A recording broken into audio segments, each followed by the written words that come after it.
Глубоко под свинцово-синей толщей Тихого океана, там, куда проникают лишь самые настойчивые солнечные лучи, что-то неожиданно испугающей силой схватило Маркуса за руку. И это что-то явно не собиралось его отпускать.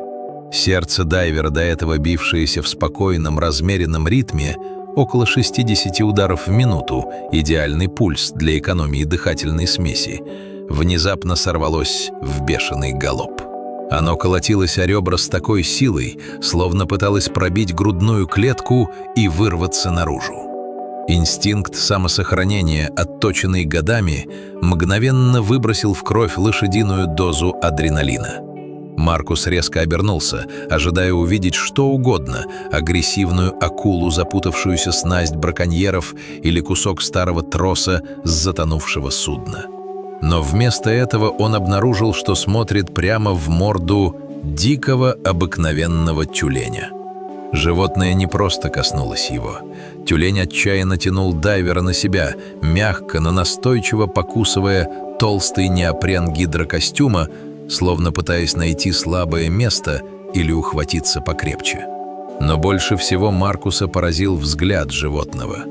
Большие, темные, влажные глаза тюленя смотрели на него с такой безумной, панической тревогой, которая не поддавалась никакому логическому объяснению. В этих глазах плескался чистый, неподдельный ужас. Что это было? Агрессия из-за нарушения территориальных границ? Странная пугающая игра? Или животное было чем-то напугано и искало защиты? Маркус не имел ни малейшего понятия. Но тюлень, судя по всему, точно знал, что делает. 15 лет под водой, 15 лет погружений в самых разных уголках планеты. Именно столько времени Маркус занимался дайвингом, превратив юношеское увлечение в смысл всей своей жизни. За эти годы его логбук, журнал погружений, превратился в толстый том, исписанный мелким почерком. Он исследовал ржавеющие остовы затонувших кораблей времен Второй мировой войны в лагуне Трук, где время остановилось десятилетия назад.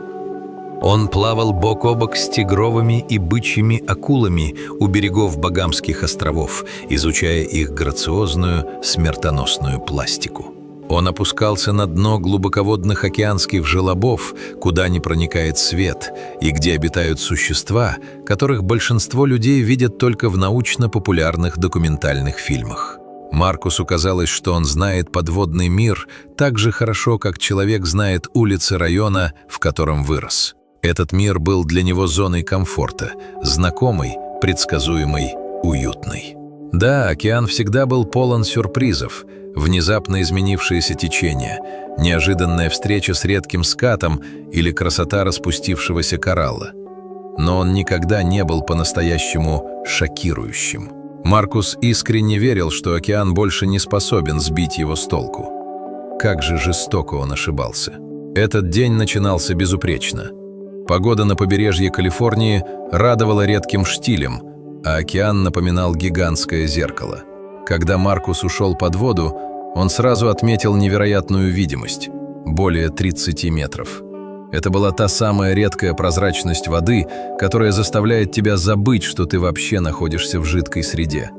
Тебя окружает лишь этот глубокий, насыщенный синий цвет, который находится где-то на тонкой грани между осознанным сновидением и гениальной картиной импрессиониста. Солнечный свет пробивался сквозь поверхность океана длинными, ломаными столбами, похожими на колонны в древнем соборе. Эти лучи достигали каменистого рифа, играя на чешуе рыб и превращая все вокруг в расплавленное золото.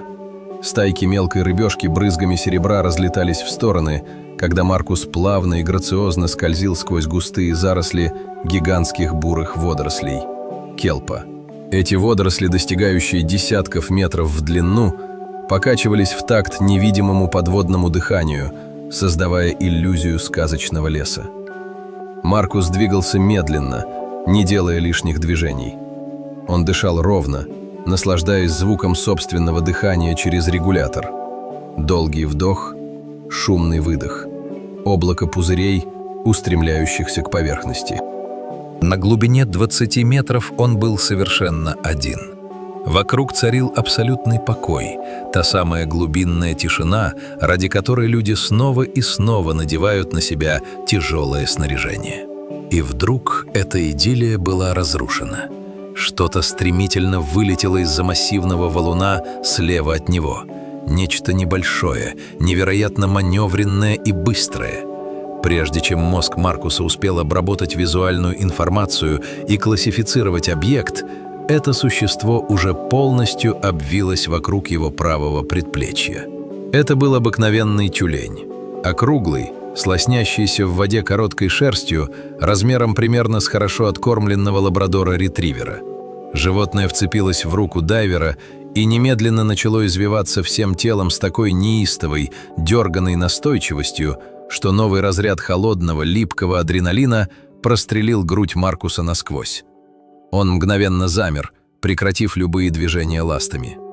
Первое и самое главное правило любого дайвера гласит: когда дикое животное ведет себя непонятно или непредсказуемо, замри, оцени ситуацию, не провоцируй, подожди, пока оно потеряет к тебе интерес, и только потом медленно и спокойно отступай. Но проблема заключалась в том, что этот конкретный тюлень совершенно не собирался терять к нему интерес. Животное начало вращаться. Оно описывало узкие лихорадочные круги вокруг руки Маркуса, ввинчиваясь в толщу воды всем своим гибким телом, словно живой штопор. И на протяжении всего этого странного танца огромные темные глаза тюленя ни на секунду не отрывались от лица дайвера, скрытого за стеклом маски. Затем тюлень сделал нечто еще более странное. Он схватил Маркуса за кисть руки в толстой неопреновой перчатке. Обе передние ласты с длинными когтями обхватили запястье человека, и животное с силой потянуло его вверх. Это не было похоже на игру. Когда морские млекопитающие играют, их движения легки. Они могут легонько толкать человека носом или забавно хватать за ласты. Здесь же чувствовалось колоссальное физическое усилие, предельное напряжение. Маленькое мускулистое тело тюленя напряглось, вытянувшись в струну от прилагаемой силы. Животное посмотрело на Маркуса снизу вверх с выражением такой отчаянной, пронзительной прямоты, что взрослый опытный мужчина искренне растерялся. Он просто не знал, как на это реагировать. Инстинктивно Маркус потянул руку на себя. Тюлень ответил тем, что потянул еще сильнее, упираясь в воду всем телом. Дайвер попытался использовать систему контроля плавучести BCD, чтобы сместиться в сторону и уйти от контакта. Заметив это, тюлень мгновенно сменил тактику. Он перехватил руку выше, мягко, но крепко вцепившись зубами в рукав гидрокостюма, и с удвоенной силой потащил человека к поверхности. «Да что, черт возьми, происходит?» Эта мысль безостановочно крутилась в голове Маркуса, пока он наблюдал, как дикое животное на его глазах впадает в самую настоящую неконтролируемую панику. За 15 лет практики ни одно дикое существо не вело себя с ним подобным образом. Да, тюлени — создания любопытные. Бывало, они кружили вокруг него, словно подводные акробаты, пускали пузыри, могли легонько ткнуть усатой мордой в камеру или плечо, а затем, удовлетворив свое любопытство, мгновенно растворялись в синеве. Но это было нечто совершенно иное. Это животное явно не играло, у него была цель. Оно пыталось чего-то добиться, и время, судя по его поведению, истекало. Маркус медленно, очень осторожно протянул свободную левую руку. Это было похоже на то, как человек протягивает ладонь к незнакомой уличной собаке, не зная, укусит она или лизнет. Тюлень отреагировал молниеносно. Он мгновенно перехватил протянутую руку, зажал ее между своими ластами и уставился на дайвера с такой невыносимой интенсивностью, что Маркус почувствовал себя абсолютно глупо. Ему казалось, что он проваливает какой-то очень важный, жизненно необходимый тест, условия которого ему забыли объяснить. Он пытается мне что-то сказать. Эта мысль сформировалась в его сознании с пугающей ясностью. Но уже через секунду Маркус мысленно отругал себя за антропоморфизм. Он почувствовал себя идиотом. Тюлени не передают послания людям. Они не обладают концептуальным мышлением, чтобы формировать сложные намерения и пытаться коммуницировать с представителями другого вида на таком уровне. Их мир – это инстинкты, охота, выживание и размножение. И все же поведение животного было настолько целенаправленным, настолько упорным и до странности специфичным, что Маркус не мог просто отмахнуться от этой мысли. Тюлень выпустил его руку, стремительно проплыл пару метров вертикально вверх, резко остановился, развернулся и посмотрел на человека. Убедившись, что Маркус остался на месте, тюлень снова рванул вверх. Он проделал этот маневр трижды. Точь-в-точь, как собака, которая подбегает к входной двери, смотрит на хозяина, потом снова на дверь, умоляя выпустить ее на улицу. Поняв, что демонстрация не работает, тюлень стрелой метнулся обратно вниз, снова схватил Маркуса за руку и с яростной силой потянул вверх. Все существо этого маленького создания кричало лишь одно слово – «наверх». Но Маркус не двигался. Он следил за показаниями своего подводного компьютера, контролировал запас воздуха и глубину. Он был в безопасности и по-прежнему не понимал, чего от него хотят. После нескольких долгих минут этой изматывающей, бесплодной борьбы тюлень, наконец, сдался. Он разжал ласты и отпустил руку дайвера. Животное зависло в воде прямо напротив Маркуса. Если бы физиология морских млекопитающих позволяла выражать сложные человеческие эмоции, то можно было бы сказать, что этот тюлень выглядел одновременно смертельно уставшим и глубоко горько разочарованным. Он задержал свой тяжелый взгляд на человеке в последний раз. Затем грациозно развернулся и растворился в бесконечной синеве океана. Маркус с облегчением выдохнул длинную струю воздуха через загубник регулятора. Облако серебристых пузырьков устремилось к свету. Ладно, что бы это ни было за странное представление, оно закончилось, подумал он. Успокоив дыхание, он развернулся и медленно поплыл обратно к живописному рифу, планируя продолжить прерванную подводную фотосъемку. Прошло ровно 30 секунд.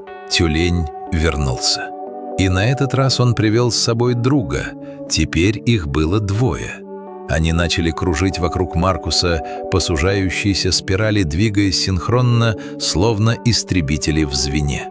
Их головы почти соприкасались. Из-под воды до дайвера доносились странные приглушенные звуки, низкое, вибрирующее лаянье и урчание. Это звучало как подводная версия очень срочного, напряженного разговора или даже спора на повышенных тонах. Маркус переводил взгляд с одного животного на другое, находясь в состоянии искреннего, глубочайшего недоумения. Что он должен делать? Повинуясь какому-то нелепому импульсу, он протянул руку в тяжелой перчатке и почесал одного из тюленей по гладкой усатой макушке. Животное стерпело эту ласку ровно 1 секунду. Затем оно резко отдернуло голову, словно от пощечины, и немедленно вернулось к своей задаче. Начало тыкаться носом в плечо Маркуса, подталкивая его наверх. Они работали над ним вдвоем еще несколько минут. Они толкали его мордами, тянули за ремни компенсатора плавучести, кусали за ласты, непрерывно и тревожно лая.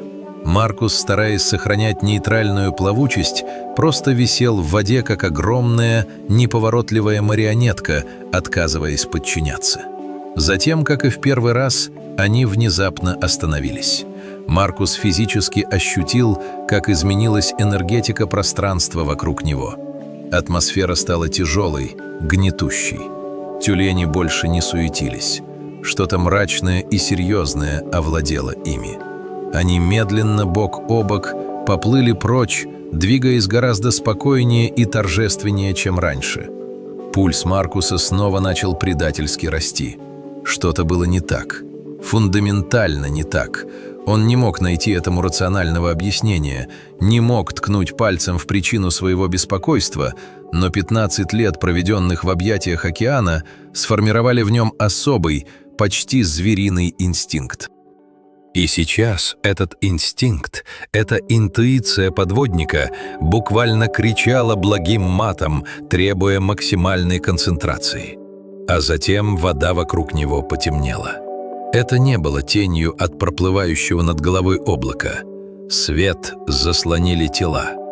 Маркус медленно обернулся вокруг своей оси. Тюлени были повсюду. Десяток, может быть 15 или даже 20 особей. Они выстроились в широкое объемное кольцо, полностью окружив дайвера. И каждый из них, от маленьких детенышей до массивных, покрытых шрамами старых самцов, смотрел на него. В их глазах горел все тот же пронзительный, ищущий, панический фокус. За свою жизнь Маркус сталкивался с 3-метровыми акулами в мутной воде. Он попадал в нисходящие течения, даунвеллы, которые с силой курьерского поезда тащили его в ледяную бездну открытого океана. Он знал, что такое настоящий страх под водой. Но ничто и никогда не заставляло его чувствовать себя так, как в эту секунду. Это была немыслимая, опьяняющая смесь благоговейного трепета и чистого первобытного животного ужаса. Он стоял, точнее висел в невесомости, в самом эпицентре события, которое разрушало все известные ему законы природы и логики. Внезапно один из самых крупных тюленей, настоящий исполин с толстой шеей, отделился от стаи и проплыл прямо над головой Маркуса. Он выпустил когти, мощно обхватил дайвера за плечи обеими ластами и с невероятной силой толкнул его вверх. Тут же второй тюлень подплыл сзади. Он распластался по спине Маркуса, прижавшись к баллону с воздухом, и начал толкать его своим весом, упираясь в воду мощным хвостом. Это была поза до боли, до мурашек, знакомая любому человеку, проходившему курсы спасения на воде. Именно так спасатель буксирует к берегу обессилевшего или потерявшего сознание пловца. Третий тюлень в это время схватил Маркуса за запястье и изо всех сил потянул к поверхности. Остальная стая сужала круги, готовая в любой момент прийти на помощь своим товарищам. И тут Маркус все понял. Это не было постепенным озарением. Понимание обрушилось на него мгновенно, все сразу, с оглушительной ясностью, словно ключ с громким щелчком повернулся в старом заржавевшем замке. Вся картина целиком предстала перед его мысленным взором. Вся эта причудливая, невозможная, разрывающая сердце сцена обрела кристально чистый смысл в одну долю секунды. Тот первый, самый маленький тюлень плыл по своим делам и вдруг увидел странную картину. Неподвижное человеческое существо, которое молча и безвольно сидит на самом дне океана, пуская пузыри. Животное сделало единственный логичный вывод, который имело смысл сделать с его точки зрения. Это существо, дышащее воздухом, попало в беду. Оно не двигается к поверхности, оно просто сидит там, на глубине, где нет воздуха. Что-то пошло не так. Оно умирает. И тогда этот маленький обитатель океана сделал единственное, что пришло ему в голову. Он попытался вытащить чужака наверх, к спасительному воздуху. Когда он понял, что его сил недостаточно, чтобы сдвинуть тяжелого, обвешанного свинцовыми грузами человека, он не сдался. Он поплыл и позвал на помощь друга. Когда и вдвоем они не смогли справиться с упрямым утопающим, они не бросили его умирать. Они вернулись за подмогой. Целая дикая колония собралась, сорганизовалась и скоординировала свои действия. Десятки животных сейчас работали в тандеме, тратя колоссальные усилия, чтобы спасти жизнь человеку, который, по иронии судьбы, совершенно не нуждался в спасении.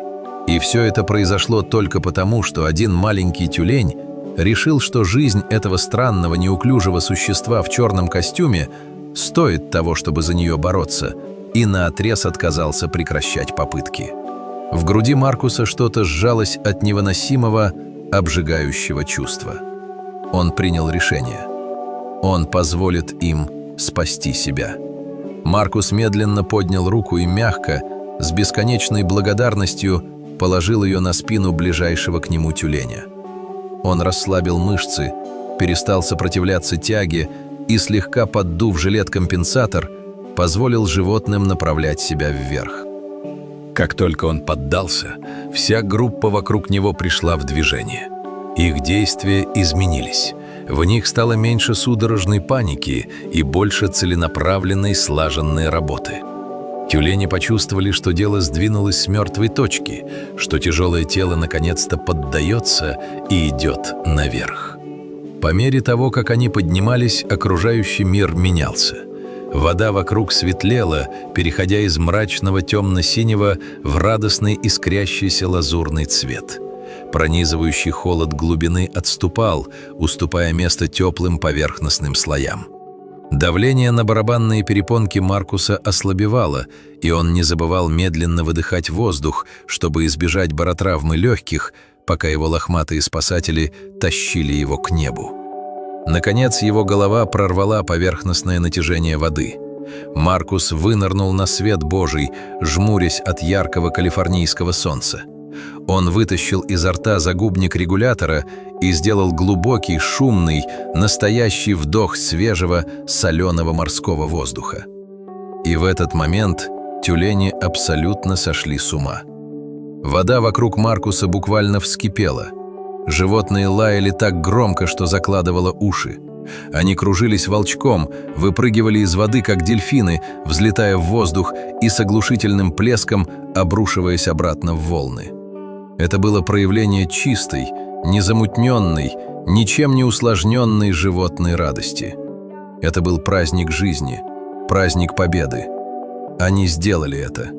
Утопающий человек, этот странный лысый пришелец, снова дышал. Миссия была выполнена успешно.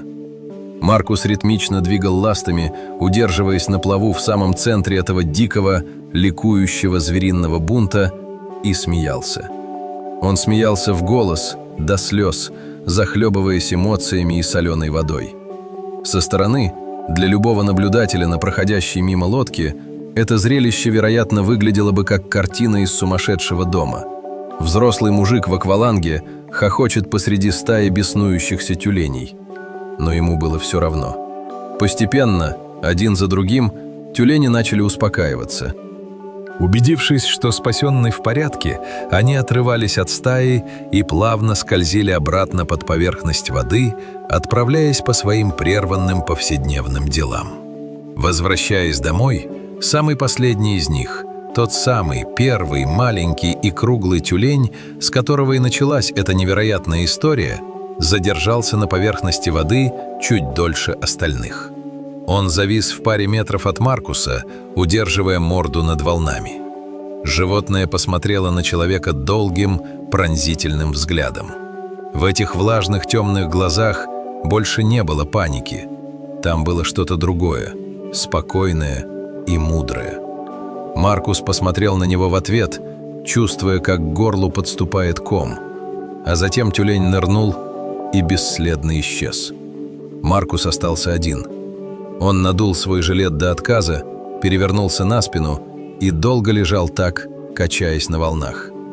Раскинув руки, он просто смотрел в бескрайнее голубое небо, по которому лениво плыли белые перистые облака. 15 лет в воде, 15 лет исследований. До сегодняшнего утра он был абсолютно уверен, что понимает океан. Он знал его переменчивые настроения, умел читать признаки надвигающегося шторма или опасного течения. Он знал его опасности и его ритмы, приливы и отливы.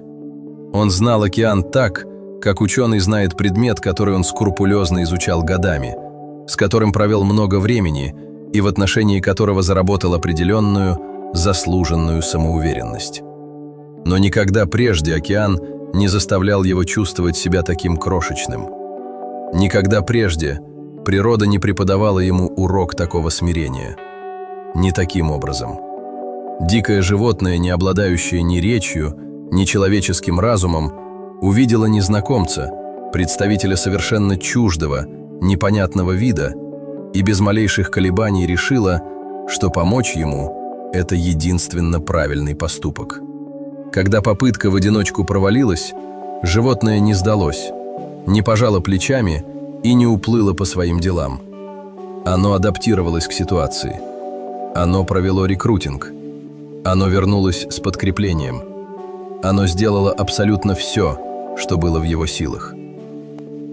А когда и этого оказалось недостаточно, оно нашло способ сделать так, чтобы этого хватило, подняв на уши всю колонию. Маркус, конечно же, будет нырять снова. В этом не было ни малейшего сомнения, океан был его жизнью.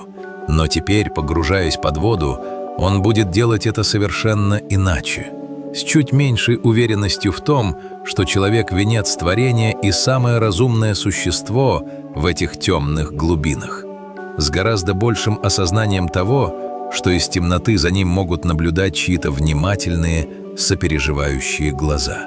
И с безграничной глубокой благодарностью за то, что эти глаза и эти существа могут сделать для него, если однажды он по-настоящему, без всяких шуток, будет нуждаться в их помощи.